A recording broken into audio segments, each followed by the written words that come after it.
Sean, welcome back to the Phily-It podcast, but this one's a coffee edition, so cheers. Cheers, my brother. Cheers, Hey. How's things been keeping? Great, man. Hey, how's things for you? All good, all good. You loving this Castlerock?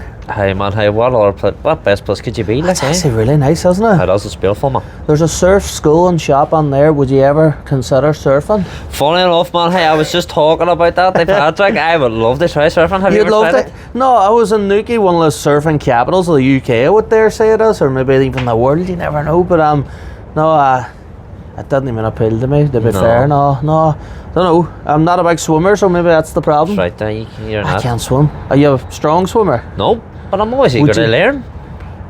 Well, if I could do the wee pink dinky armbands, I think Paddy before gave me wee pink armbands and a wee. We'll get you a pink ring as headband. well, will we? Aye. Aye, that's right, then, man. Might start surfing. That's it. Do you think we'll have the whole fun in the shop? We'll go for it now. Do you think they'll have a stuff? Do you think I that's the don't know. weather for surfing? I think it is, man. Probably is. Definitely. What have we coming up for TeamHope now Right, this year? TeamHope. Well, you truly have signed up to the Lifford Half Marathon for us. It's not paid for yet. It's not paid. I mean, sorry. I know. You're right. I've signed up for the Lifford Half. Don't When's be that breaking now? my heart like that. That's now, man. I'll definitely do it. Don't know if I'll do it, but I'll start it. I Right. don't know if I'll finish, but I'll start. Well, we'll get you there anyway. So that's what it's all about, then. You know as well as anyone, I'm a medal junkie. Yep. I'm a medal junkie, so as soon as I start, I'm not going to stop till I get that medal at the end. Hi. Don't worry. We'll get you to the end, won't we? Well, even at that, I could wear the finishers teacher and tell people I've finished, even though you get that before the race. Shall I give you a length of my medal? Sounds like a plan. But when is that? What date's that? It's the 17th of May, correct? 17th If I'm wrong, May. but I'm not sure it's the 17th. And would I be ready by then? Oh, why? Aye, ready. I'll have you ready. You'll have me half marathon ready. I'll have you marathon ready. I'll have you ultra ready. How do you get on? How'd the wife and you get on down and what? Hell and back, was it? Hell, back, man. Do you know what? That was one of the toughest journeys I've ever fished so far, man. Doing it with a wife or doing it in general? Both. No, my joking. No, do you know what? Karen just sent and Fuck, she's a trooper. she is a fucking. I was gonna say they done that there, but what was it like? What? You had to do the same circuit 3 times, but what was that circuit? So basically, do you know much about like Castlerock and stuff like that? I'm not a fan. Not a But fan? I do. I'm not a fan. I think they're excellent for people that's into them. I'm just not into them. Right. So you obviously don't know the course much. So Castlerock is all wall mounts, wall climbs, mud mounts. You have your water obstacles. Hellback hadn't got the water obstacles this part of the season because obviously it's the winter. Right. So there is points of the season you don't do the water. So that's the thing that probably does put me off Artisoke. Like I say, I don't swim, so I don't really feel like I want to. If I went, I want to do everything. Yes. But most of theirs is water activities and. But sure, is that I'll not stay clear. at the point? It's about facing your fears and overcoming challenges. Life is life and death, isn't it? Fair enough. But that would be deaf and deaf. Did you never hear the story about me in Spain? No. Right, okay, right. I went to Spain with another couple, Paddy, right?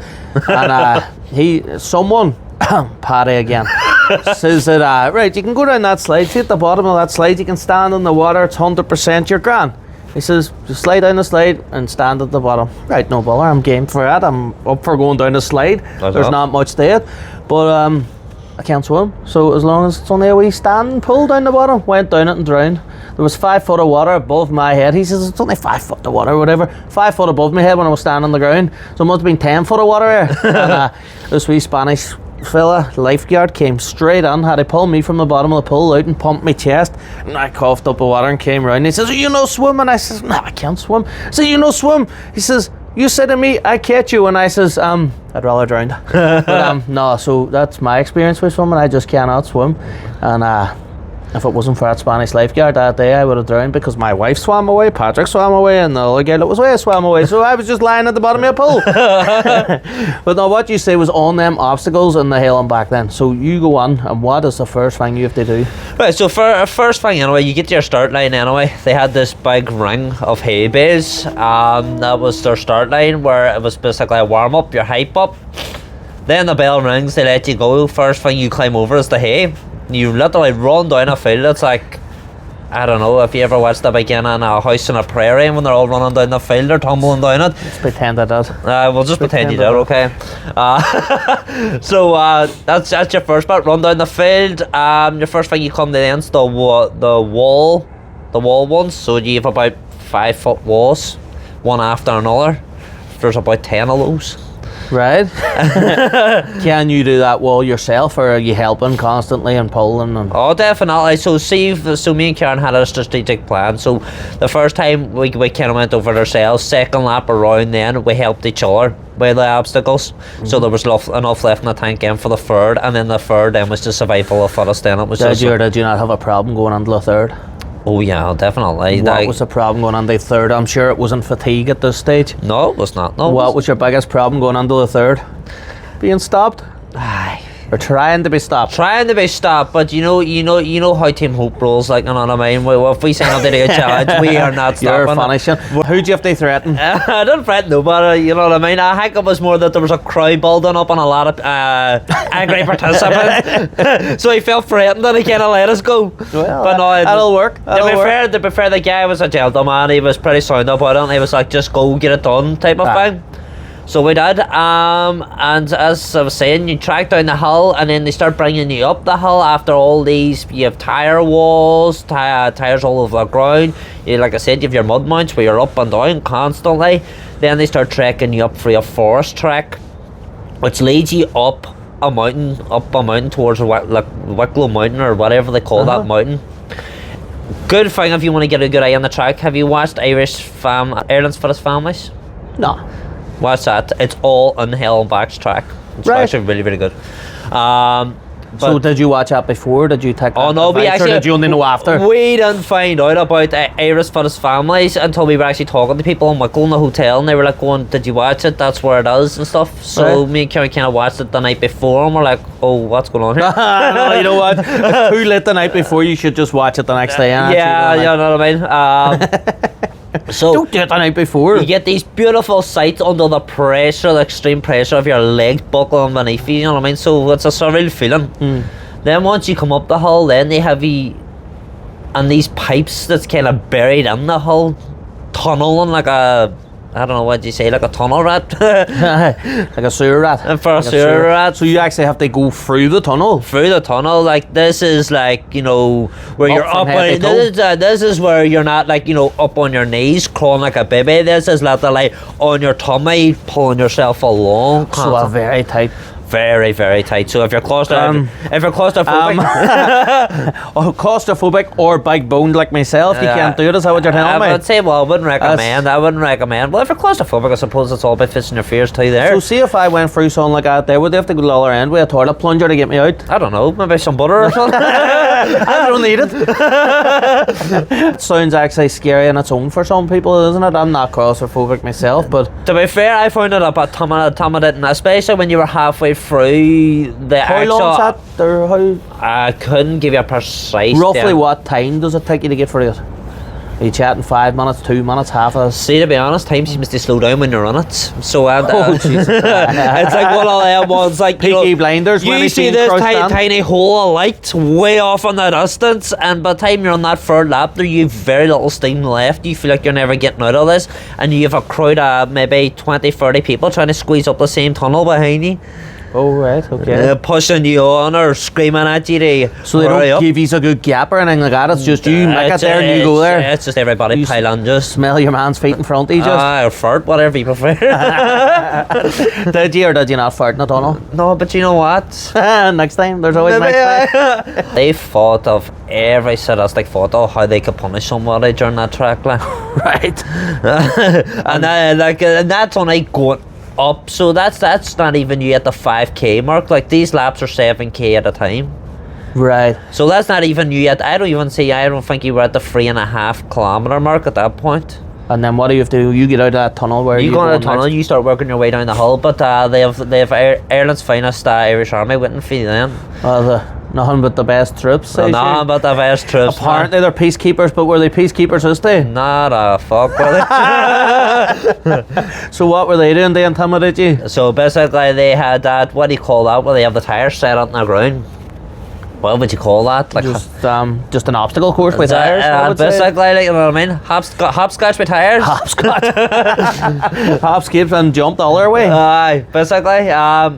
Basically when you're running through that there, them boys are literally sitting screaming at your face.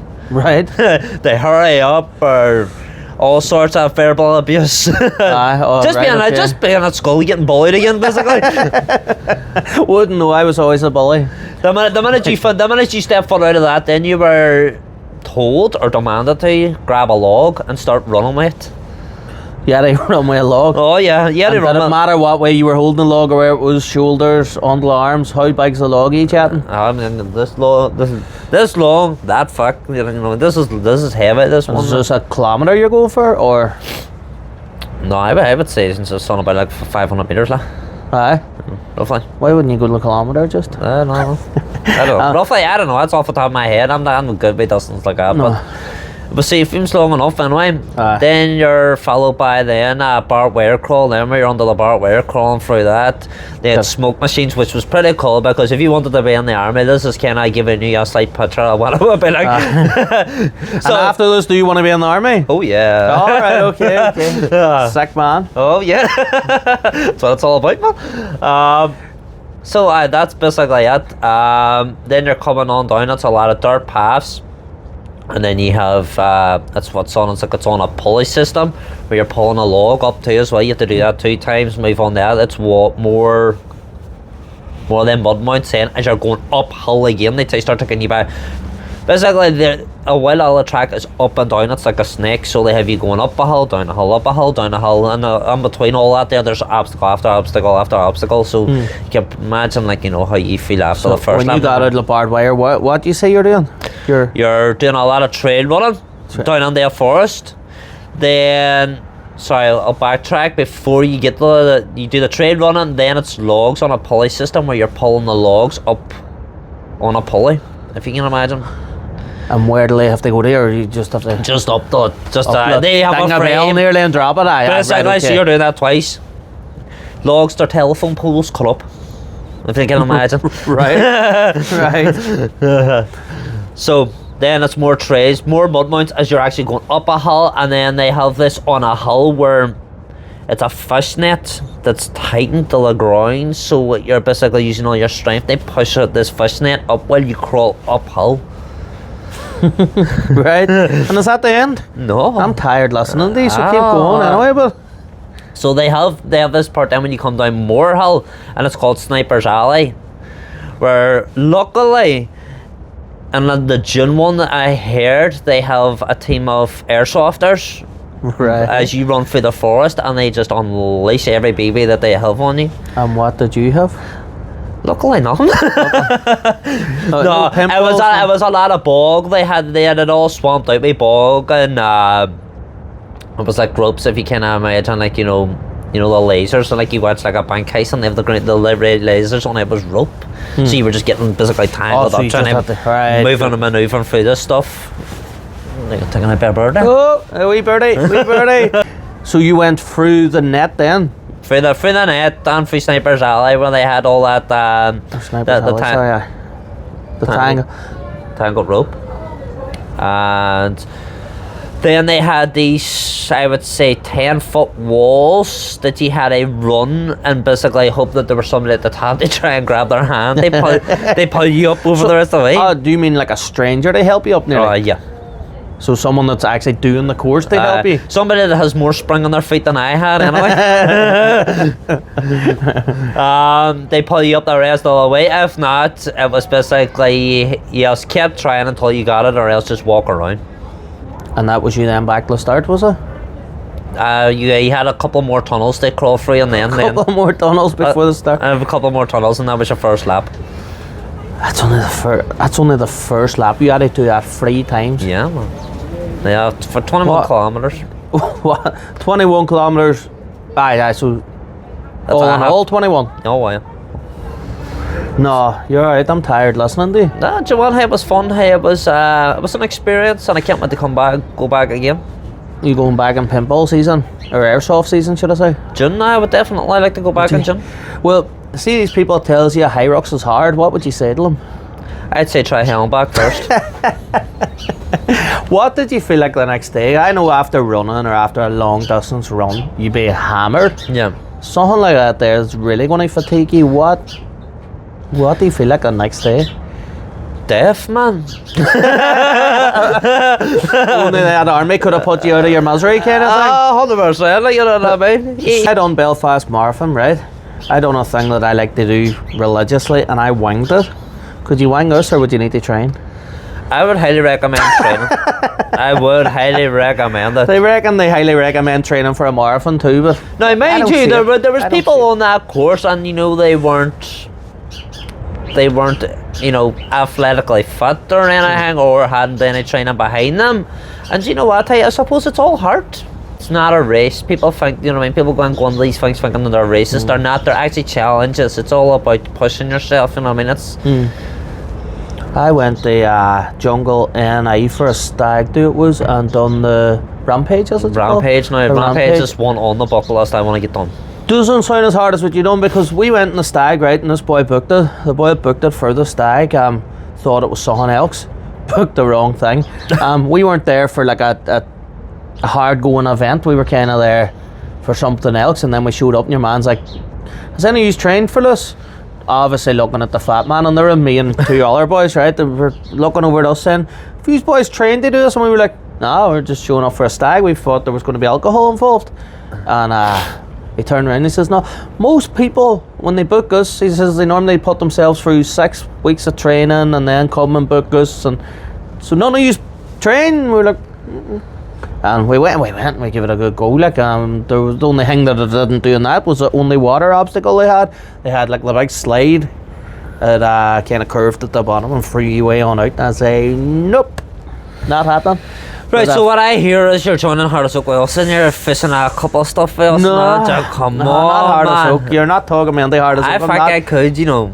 I think if I held your hand all the way through it, I think you could feel you accomplished something that day. I think if you hold my hand, I would just stay back and keep holding your hand. I think I would just enjoy holding your hand, but I don't think I would enjoy Heart of Oak. No, you've talked me into this half marathon. I'm out of retirement from running and back running to get on this. Well, back in retirement the past 2 weeks because I haven't ran in 2 weeks, but you know what I mean. Oh. But no, you've talked me into that. So You'll what else not can- talk me into Heart of Oak. Well, I can. We'll come back to it. Nah, What do we offer camera, eh? Don't waste your breath. I'm normally a slabber on camera, so the thing is I was talked into doing a high rocks on camera that I Yep. pulled out on, so I'm not going to be a slabber this time because I'll only pull out on you. The last time, but I was all game for the high rocks, and then when I done one class, right, and when I realised how easy it was, I says, you know what, there's no point in me even doing this. Yeah. So we'll get you. No, it's pretty tough to be fair, but it's not my kind of thing. I don't mind the running and stuff like that there, but see them gym exercises are tiring, like. High rocks. I'll not say it's not off the list for me yet. I've only tried one at least. Would you try that Ebrington one? I'd love to try it. The Ebrington High Rocks, I think, is in April, is it? I was interested in doing it, and I done it, and I noticed it wasn't for me in the training. Well, is it off a cards for me? Could you talk me into that? You probably could talk me into something like that. Right, there, so I'll talk you about it. I would probably need babysat, to be fair. What about our airsoft day? Can I talk you on that? Now that's coming up now. We've got 2 weeks to go with that. 3 weeks. Airsoft day. If I don't know. I've done airsoft now before. Let me look at my calendar. Busy man and all that kind of stuff. So let me look at my calendar and I'll know more. But I'm not against it, to be fair. Yeah. But I'm not going to give you 100% just yet. I think you should. Can we sign an agreement here in this camera? Maybe not that. Come on. So you have the airsoft day. Are you putting a team this year through Heart of Oak? A team signed up and all. We're just trying to recruit people like yourself. Nah, I wouldn't waste your breath trying someone else. Nah. Who have you all got so far? Who have we got? Anyone we know? We actually have Paul Kelly. He's actually signed up by us there 2 days ago. He said he's one MMA fighter? ex-MMA fighter, and he's now a coach. Actually, I'll start my first class with him tomorrow as well. So looking forward to that. I'd say you are. I'd say you are. That's another thing. Afterwards, probably will regret it the next day. Oh, 100%. Hey, but hey, look, I'm Put you all. through your paces. That's what it's all about, like learning new skills and. Have you ever leveling up. done anything to do with a fighting scene before? Kickboxing as a kid? That's about the height of it, like. What age did you stop at? Probably about 10 or 11. Right, so you never done nothing then. And what are you doing, or do you know what you're doing yet? Is it just all round MMA, focusing on the groundwork, strike work? Maybe everything. I haven't a clue because Paul's pretty cool because he basically, the way he says it is the way TeamHope operates too as well. Is you sit down with a person, you get chit chatting, you know what I mean? Find out what their goals and what they want to actually get out of it. Same as us, like, you know what I mean? When we're getting people, they do challenges or we're trying to train somebody up, it's basically ask them, what do you want out of this? What do you want? So, what do you want out of it? What? Well, like, it's a new skill. To learn something new, find out maybe another passion for something, or just exploring, expanding my horizons, if you will. So, would you rather focus on stand-up work, groundwork? What's your... Bit of both, like I said, I'm willing to try my hand at anything, you know what I mean? It's a bit of both. That's it, bit of both, like. Swing the both ways with. I done a wee bit of Thai boxing when I was a wee bit younger. I was actually probably really 21 at that stage when I done that Thai boxing. No, I done it for like a years and stuff like that, and I went over and trained with John Charles Kowalski, who was #1 in Europe at the time, Thai boxing. Cool. Went to Grandmaster Skien, and his wife, I want to pronounce it right, K-Roo or something. Well, Grandmaster, went over to Grandmaster Skien anyway, and I done all this with a Thai boxer and stuff, and it was pretty good. But the thing that put me off it was the fighting. Loved the training, loved the people I met, loved everything about it, and then took on a few fights, and just that world is so unfair. Yeah, it's like the only way some people can win in a fight when they don't have the home advantage is knock another person out. And it's the same way boxing. I was actually chatting to a fella, and his daughter's a fighter. She actually became the All-Ireland champion there for her age a few weeks ago. So she experienced this really tough and didn't want to go and fight again, because there was a few fights that I was sent to fights, and hands down, clearly this young girl, even if you knew nothing about boxing, nothing about scoring, I know a few judges, I sent the video to the few judges I know, they looked and they says, oh, the smaller girl, Claire, be a wee bit smaller than the other girl she was fighting in a few of these fights. They says the small girl won that, and I'm like, nope, what if I told you she didn't? And they were like, nah, hands down, she won it. So she's experienced a lot of that there as well, on a junior level. And I just find it unfair, and that's what put me off it, just the unfairness of the judges and even the coaches on the other side. You're like, just, if you lose, is it not good to hear you lost, and then you're thinking, right, I need to work on this, I need to work on that, what did my opponent do that I could have defended differently or attacked again differently and stuff like that. But you notice even that in the professional leagues and stuff like that too as well, when it comes to 100%. But the professional leagues are probably paid where the junior leagues is it's all or nothing when it comes to junior leagues, like, isn't it really? Like, that's the future of the fighters, and they're just letting the future of the fighters fall aside. Do you know what I mean? Like, I'm sure there's some great fighters that was young and just lost the heart in it because of that. My son was the same. He played, it was football he played. I'm now, anyone knows me knows I'm not a football fan or any which way. Same as myself, man. But he played in the Foyle Cup, and when he played there, he was a defender and defended a pile. It was actually a defender that scored a goal, put it that way. Yes. So he ran round mad, but he was taken off for one of the coach's sons, and when they put the coach's son on, he was letting goals pass, he wasn't doing nothing, he was fighting with other players, his dad was there, he was showing off, and he just didn't do nothing. And he says to me, I don't want to go back here, and I says, why? He's all, because it's not fair. He even seen it at that age. I think he was about 11 at the time. He seen it at that age. He was all, it's not fair. He says, I was taken off when I was working hard. He says, and someone that wasn't willing to work was put on because it's a coach's son. I was like, fair enough. If that's, it's just corruption. You'll find you'll find a lot of it, but you know what I mean, it's not what you know, it's who you know, and it can be a lot of disappointment, you know what I mean, and this is what we're about. It's getting the people that, you know what I mean, want more. You know what I mean? To get them that more. You know what I mean? Help them focus on getting that more. And if there's anything that we can do to help people too as well, like, we're more than willing to do it. And how do you help people? How does TeamHope reach out and help people? Well, You like the fitness side of everything, I'm sure. I love the sports stuff, right? I love the sports stuff, so I'm all about, because you know my story anyway, like, you know what I mean? I became who I am today through basically finding different ways to punish myself in a sports related way. That learned for me to build my body, making having a stronger body, which by default made me have a stronger mind and armor in my mind, which upped my levels of expectation of life, and saying, because I was somebody that was so limited in my capabilities through disabilities and stuff like that. So I love taking somebody like myself, or have a similarity, like, you know, has basically given up on life because maybe a doctor has told them, or something like that, and build them up under this unstoppable force. And So you see someone, let's say they were diagnosed with something, you see them and says, no, you're capable still, just do it a different way, or do it a slower way. But like they say, right, if you have air in your lungs and you can put your 2 feet on the floor in the morning, why not?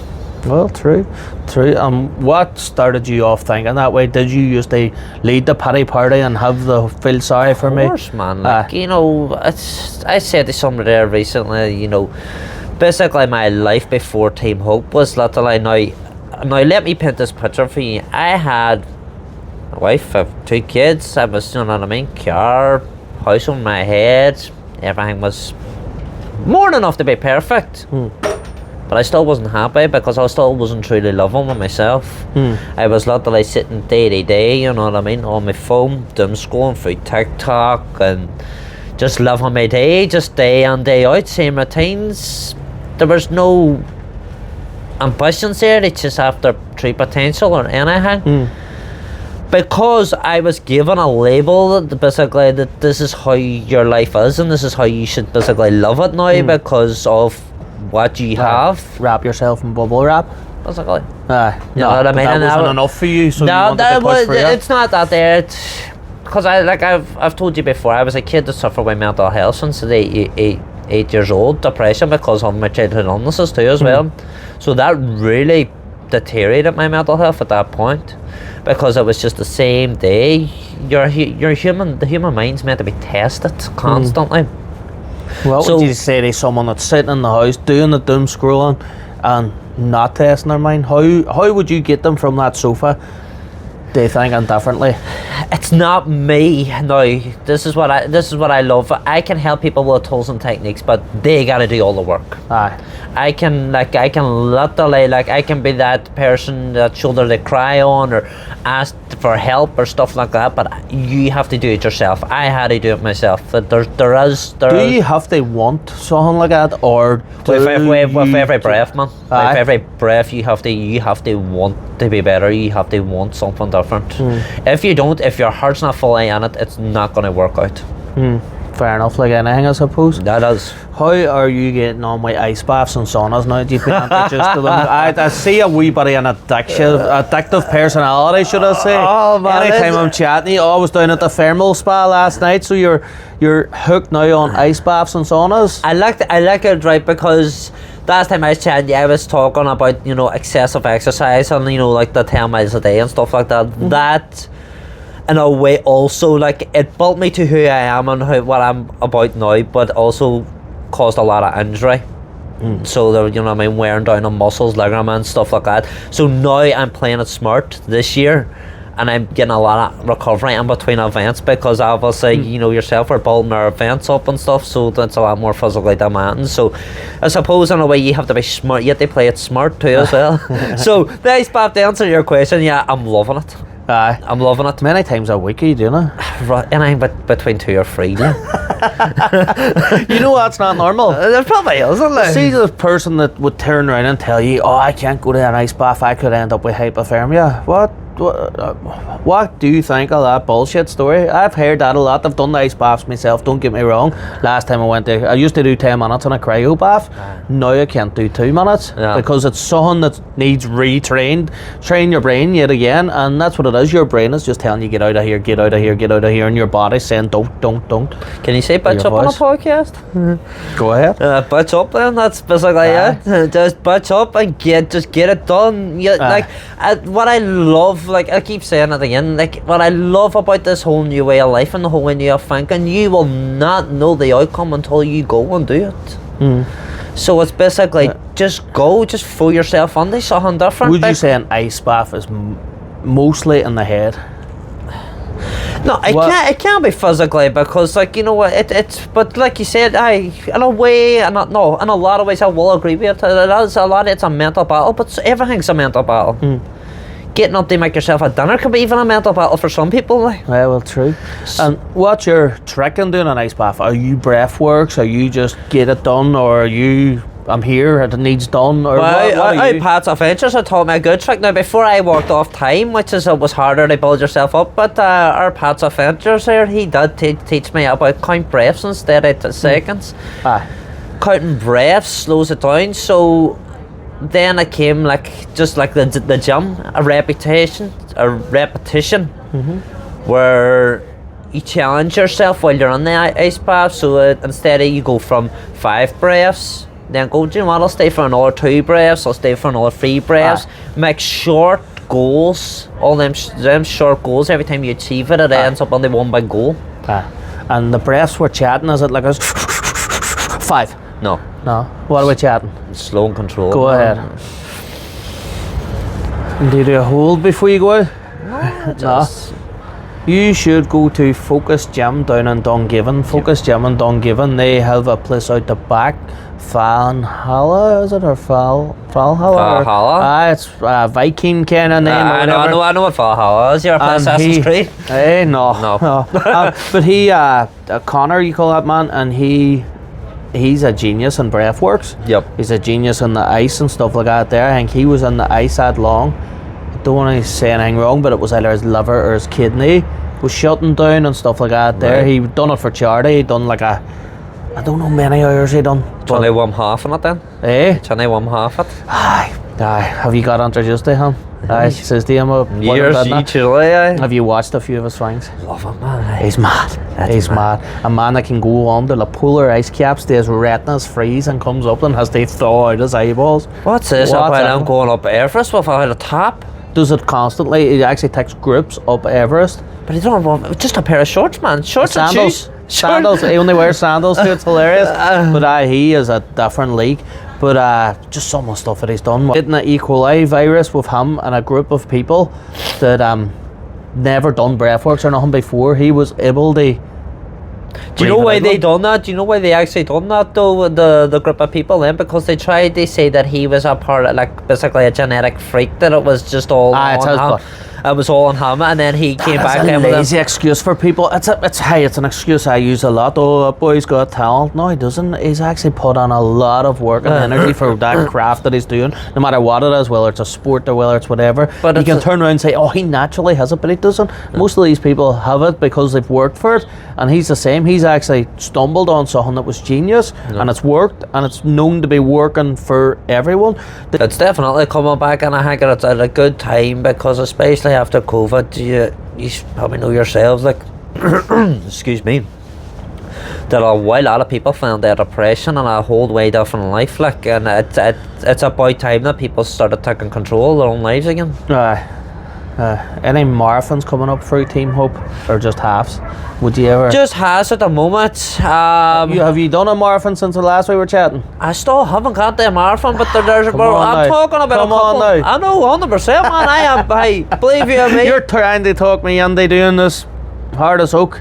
I'm going to talk in do you want to strike a deal on this one? You're going to do a marathon anyway, so there's no point me. There's no point me agreeing to that. Come on. So you're not pulling the wool over my eyes. But I am. Well, I'd recommend Dublin. Dublin's the best. first. See, but marathon to do. Dublin, I had all intentions of entering on the Dublin, but they had that lottery system now, and I didn't get them through the lottery system. No. Would they not have a wee couple of Team Hope places? You know, crack yourself, like, where this is our goal this year, is to be a registered charity and to be recognised for them charity spots. We need a charity number, so this is why. How do you get this? What's your next steps in becoming an official charity? I know now you're doing it So out of the goodness of your heart, more or less, but now you want to make this official. Make this official and help as many people as possible, and us being a registered charity is going to be making it all the more possible. So the end game is raising £20,000 we have to raise, and Is that all? Is that all? Is that all? I know. I have it in my back pocket here. I'll write you a check now. It might bounce, but I'll write it. might not get you the number, but I'll write it. But we aim to get it now. Is it going to be possible we get it in 2026? Maybe not, but we'll make a good attempt at it.